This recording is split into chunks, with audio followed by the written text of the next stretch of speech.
சொல்லுங்க சார், உடம்புக்கு என்ன பண்ணுது? ஒன்றும் இல்லை டாக்டர், நேற்று ரோட்டில் நடந்து போயிருந்தேன். லாரிக்காரன் வந்து காலில் ஏறிட்டான். என்ன பண்ணுறதுனே தெரியல, நிற்கவும் முடியல, நொண்டி நொண்டி வந்துருக்கிறேன் டாக்டர். ஓ, லாரி ஏறிச்சா? எங்க வாய காட்டுங்க டாக்டர். லாரி காலில் ஏறிச்சுன்றேன், டார்ச் எடுத்து வாயில் அடிக்க வரீங்க. உண்மையிலே நீங்கள் டாக்டர் தானா? என்ன புதுசுன்னு கண்டுபிடிச்சிட்டான்? கேட்கல டாக்டர். தம்பி, என்ன நான் சென்னையில் இருக்க ஃபேமஸான குப்புசாமி மெடிக்கல் காலேஜ் தான் படிச்சுட்டு இருக்கேன். என் மேலே சந்தேகப்படுறியா? ஐயோ சாரி டாக்டர், நீங்கள் யாருன்னு தெரியாமல் பேசிட்டேன். Sorry doctor. சரி, ஒரு எக்ஸ்ரே எடுத்தா எல்லாம் தெரிஞ்சிடும். வலிக்கு மருந்தே தரேன், பக்கத்தில் இருக்க மெடிக்கலில் வாங்கிக்கோ. சரிங்க டாக்டர்.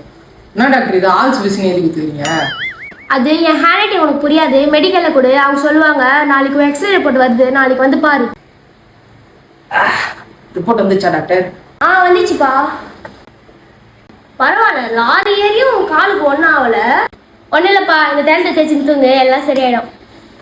தைலமா? அவ்வளோதானே?